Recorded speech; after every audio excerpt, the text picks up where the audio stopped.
Dobar dan, evo nas u još jednoj morfologiji. Kažu da se malo govori o vojnoj policiji, a na vaš zahtjev između ostalog, upravo smo se odlučili današnju temu posvetiti njima i što treba učiniti da bi se postalo vojnim policajcem, ali ne samo to, koje su im obveze, kako prolaze obuke i što čine sve kako bi zadatke učinili onako najbolje kako znaju. Zato je s nama danas bojnik Darko Ivić, zapovjednik središta za obuku vojne policije, bojnik Alfred Hill. Dobar dan, dobro nam došli. Dobar dan, poštovanje. Evo idemo odmah krenuti s ovim što sam rekla u uvodu. Kako postati pripadnik vojne policije, što sve mora zadovoljavati netko ko se odluči postati dijelom tog roda vojske?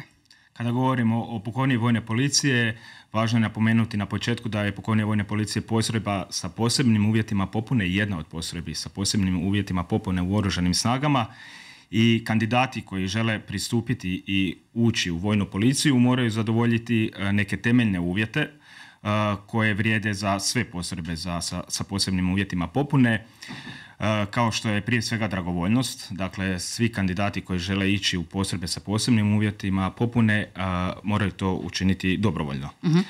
Nakon toga moraju ispuniti uvjet da su minimalno 9 mjeseci djelatne vojne osobe.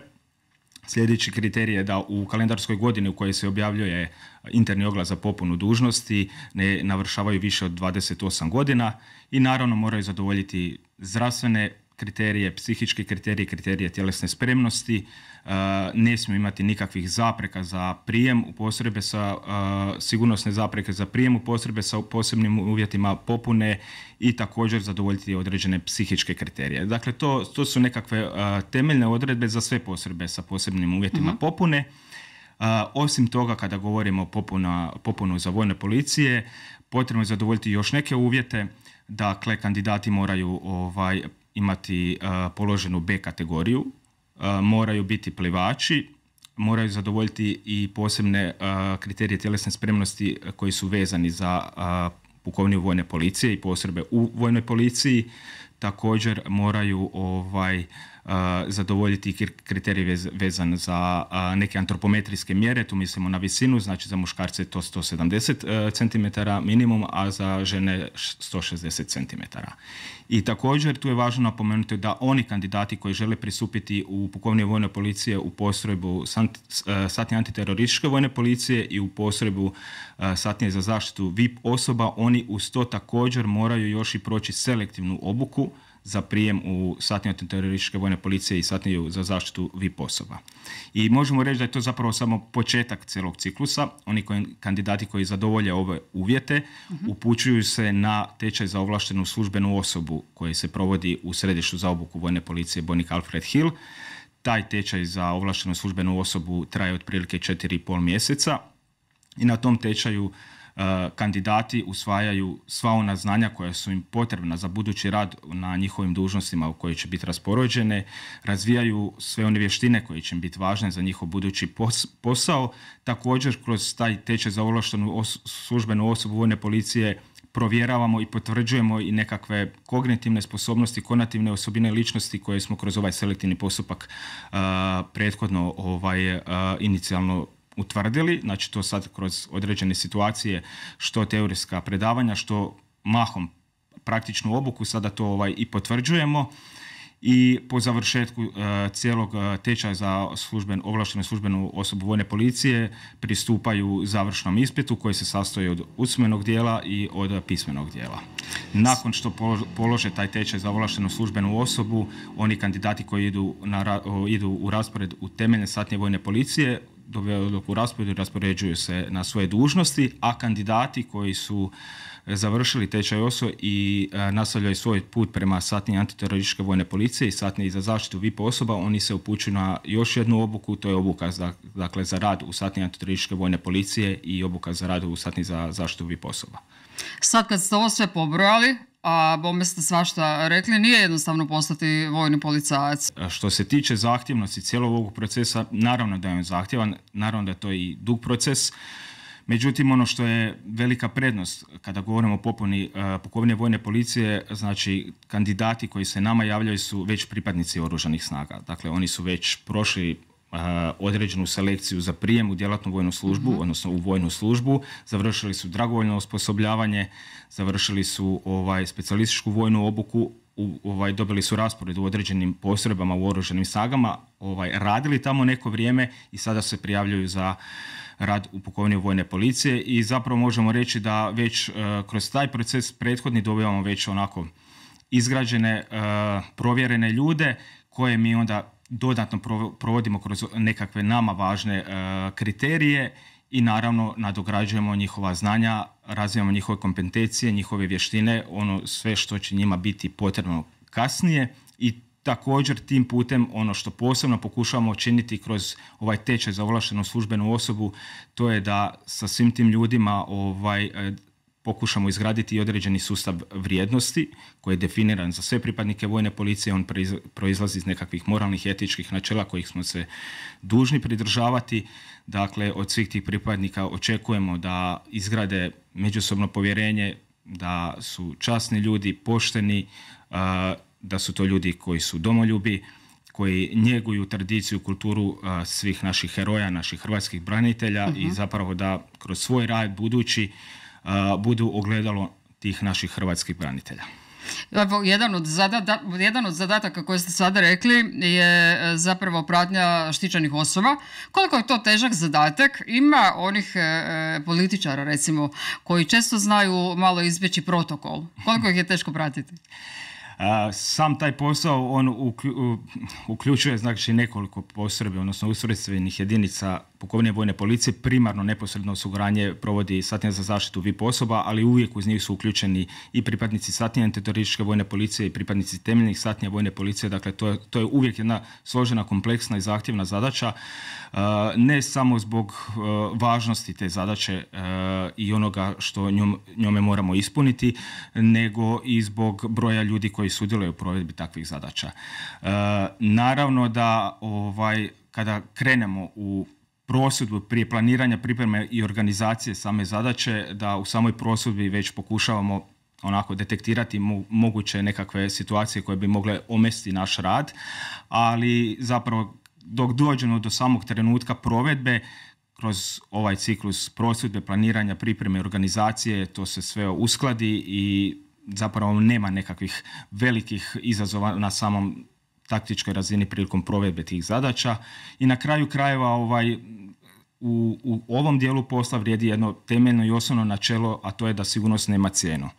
I sve ostalo se podređuje tom načelu, tako pristupamo svakoj zadaći i sa onime što imamo pokušavamo napraviti uvijek najbolje što možemo. I ja bih rekao da svim tim ljudima koji sudjeluju u takvim zadaćama koje su izuzetno dinamične, takvih zadaća je veliki broj kroz godinu, nekakva velika potvrda da ono što rade i način na koji rade, da to rade kvalitetno je to što mi vrlo, vrlo često i u velikom broju dobijemo brojna priznanja, odnosno pohvale i zahvale stranih delegacija nakon odrađenih zadaća i to je svim tim ljudima, mojim kolegama, potvrda da dobro rade svoj posao, ali sigurno jedna velika unutarnja motivacija da nastave tako i dalje. To sam vas pitala zato da bismo malo osvijestili recimo kod ljudi koji toliko dobro ne prate sustav oružanih snaga, koliko je važan vaš posao, koliko je zapravo težak. Naizgled se čini, evo, oni samo jesu pratnja i to je to, ali znamo što dolazi iza toga, sad ste malo čas rekli. Ima još jedna zanimljiva stvar u vezi vas, to je da ste bili zaduženi za obučavanje službenih pasa. Koliko je to teško pak? Raditi s ljudima i raditi s psima. Kažu uvijek nekad je lakše sa životinjama, one su ti iskrenije i bolje. Ali kako napraviti od jednog psa, i odmah ću vas pitati koju pasminu birate, napraviti jednog dobrog, uvjetno rečeno, vojnika? Da. Što se tiče toga, da, proveo sam u obučnom centru vodiča i službenih pasa, zatim Krešimir Ivošević 8 godina otprilike. Bio sam na svim zapovjednim dužnostima u obučnom centru, od zapovjednika voda za uzgoj, selekciju i predresuru, zapovjednika voda za obuku vodiča i dresuru pasa, obnašao sam dužnost zamjenika zapovjednika satnije za obuku vodiča i službenih pasa i na kraju sam obnašao dužnost zapovjednika obučnog centra vodiča i službenih pasa. Tako da imam puno iskustva što na nacionalnoj, tako i međunarodnoj razini, kada govorimo o K9 sposobnosti. Definitivno smatram i vjerujem da će tako biti i zadnji dan moje profesionalne karijere, da je to najljepši posao. Jel? On nosi svoje posebne nekakve vrijednosti, jer taj rad sa životinjama je malo drugačiji, drugačiji pristup, drugačiji je cijeli taj proces.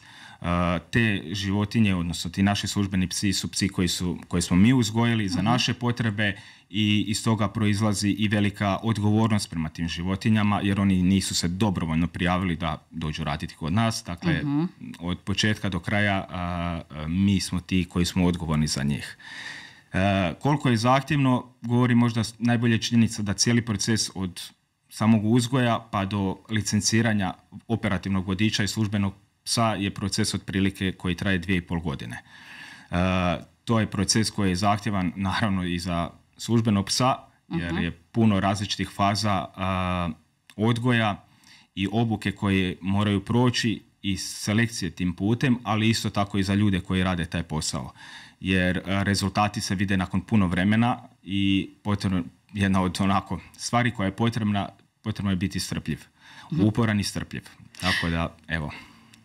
Svaki pas ima svog vodiča, je li tako? I zadužen je za njega ili postoji nekoliko njih koji rade sa jednim psom? Pa kada krenemo sa radom, sa preddresurom, znači socijalizacijom, habituacijom, preddresurom službenih pasa, krećemo otprilike kad su oni stari 8 tjedana, dakle 2 mjeseca otprilike, i taj proces traje otprilike do godinu ili godinu i pol, ovisno o namjeni psa. U tom procesu preddresure, socijalizacije, habituacije, odgoja tih mladih pasa, moguće je da više vodiča radi sa više pasa. Jednostavno i zbog mogućnosti vremenskog rada sa tim psima. Dakle, što su psi manji, naravno da je ekstenzitet i trajanje obuke kraće i kako oni se razvijaju, svoje vještine i sposobnosti, tako se i to vrijeme produžuje. Kasnije, kada završi selekcija tih pasa i kada kažemo da ovi službeni psi će ići sada u tečajeve i u namjene, kreće obuka vodiča službenih pasa po namjenama i tada jedan vodič zaduži jednog psa i oni su onda zajedno do kraja karijere. Neki će reći, vi u morfologiji se samo hvalite, ali kad doista imamo s čim, evo, pohvalili ste naše pripadnike vojne policije, ali idemo malo pohvaliti i same pse. Dakle, sudjelovali su u brojnim misijama, između ostalog i u Afganistanu. Tako je, da. Vodiči službeni psi, naši službeni psi su sudjelovali u svim kontingentima od prvog upućivanja u misiju u Afganistanu pa do kraja te misije u Afganistanu. Znači svaki kontingent je imao minimalno 2 vodiča i službena psa i također kroz svo to vrijeme dobili smo brojne pohvale ne samo za kvalitetan rad tima vodiča i službenog psa, nego i za kvalitetu samih pasa sa kojima smo sudjelovali u tim misijama. Zato smo vjerovatno i trajali tako dugo. Sa jedne strane, također sa druge strane, kroz sudjelovanje u toj misiji smo prikupili i ogromna iskustva. To su iskustva koja su se nadovezala na iskustva iz Domovinskog rata i nama omogućili da pratimo sve svjetske trendove i da tu budemo u skladu sa svim novim aktualnostima kada govorimo o K9 koji su danas trenutno u svijetu. Rekli ste da su sudjelovali u drugim misijama, dobivali smo pohvale NATO drugih zemalja članica NATO-a. Tako je, dakle, evo mogu samo uzeti primjere od zadnjih par godina, od 2022. godine pa do danas. Mi smo ostvarili jednu veliku suradnju sa NATO centrom izvrsnosti vojne policije koja se nalazi u Bižgošu u Poljskoj, sa kojima smo i prethodno imali suradnju, ali ne po pitanju K9 i stupili smo s njima u kontakt, to jest oni su poslali zahtjev i pokrenuli smo jednu priču i 2022. godine smo organizirali jedan webinar, dakle oni su bili organizatori, ali smo mi bili domaćin tog webinara i na tom webinaru su sudjelovali brojni pripadnici iz svih članica NATO saveza i članica partnera NATO saveza. Interes je bio ogroman, mi smo tada prezentirali vojne pse u Hrvatskoj vojsci, prezentirali smo naše sposobnosti i nekakav budući smjer razvoja. Posljedica toga svega je bilo što se odmah nakon toga formirala velika zajednica interesa i NATO centar izvrsnosti vojne policije je otvorio novi K9 forum kao stalni forum u NATO centru izvrsnosti vojne policije. u Bydgoszczu u Poljskoj i odmah godinu dana iza toga je održan prvi K9 forum. Oni su bili organizatori domaćin, ali najveću većinu pripreme tema i materijala o kojima će se tamo razgovarati smo odradili mi, predstavnici iz Hrvatske, i tamo smo, taj forum je bio fantastičan, interes je bio velik i na temelju svega onog što smo tamo odradili prošle godine 2024. smo mi dobili domaćinstvo NATO K9 foruma i održali smo ga u Splitu i u Divuljama. Dakle, tu nam je veliku potporu dala Hrvatska ratna mornarica i Hrvatsko ratno zrakoplovstvo. Došli su brojni kolege iz članica NATO saveza i proveli smo forum, odnosno obuku sa vodičima i službenim psima na plovilima kopnenog, zračnog i pomorskog prometa. Dakle, gliseri, brodovi, gumenjaci, helikopteri. Rezultati su bili fantastični, dobili smo veliku zahvalu i pohvalu od samog zapovjednika NATO centra izvrsnosti vojne policije.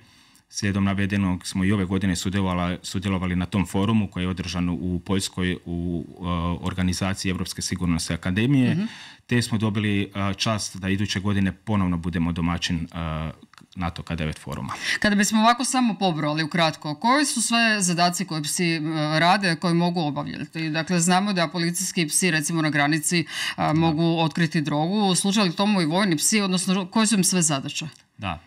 Trenutno kada govorimo o obučnom centru vodiča i službenih pasa, uzgajamo pasmine belgijskog i njemačkog ovčara, dakle univerzalne pasmine koje možemo koristiti za bilo koju namjenu.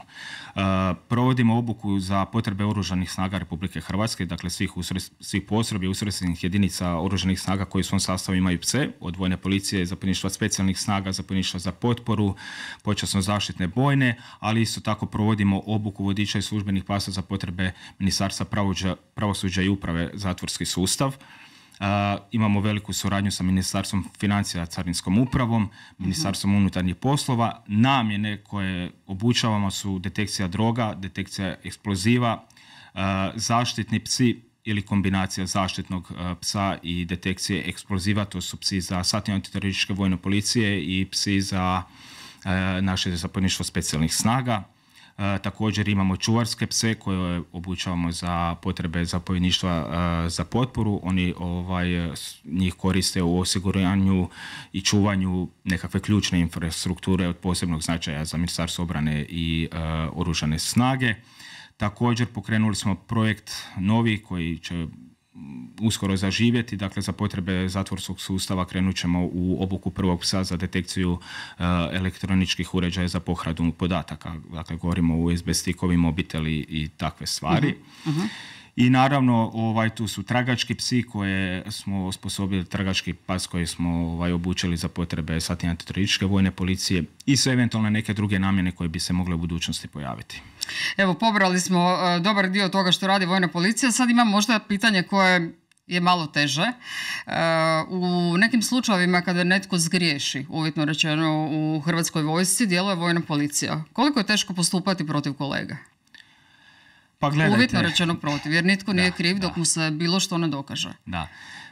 Naravno, sa nekakve ljudske ili emocionalne strane da je to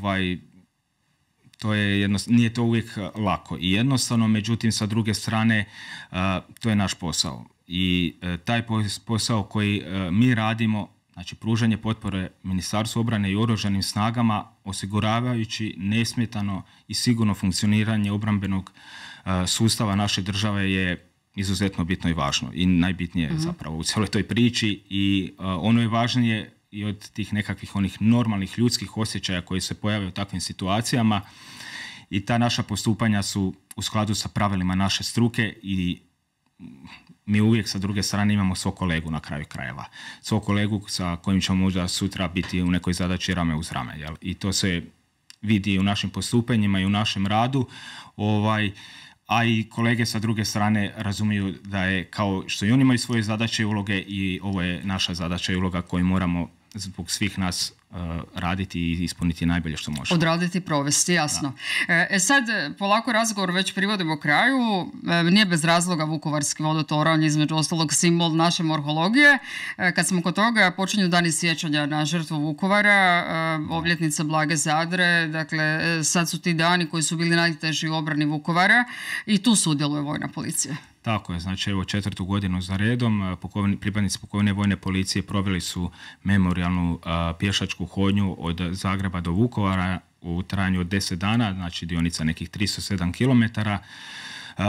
To je nešto što smo pokrenuli prije 4 godine. Osobno sam bio zapovjednik jedne takve hodnje prošle godine. Od Zagreba do Vukovara. Danas su naši kolegice i kolege prisigli nakon 10 dana u Vukovar i položili su vijenac na grobu pukovnika Alfreda Hila, po kojemu središte za obuku vojne policije i nosi ime. Zašto ovo radimo? Pa iz razloga što želimo očuvati sjećanje na naše heroje. Na hrvatske branitelje koji su položili svoje živote, svoje zdravlje, sve što su imali za nas i našu domovinu. I svi mi mladi danas imamo mogućnost nositi ovu zastavu zbog njih.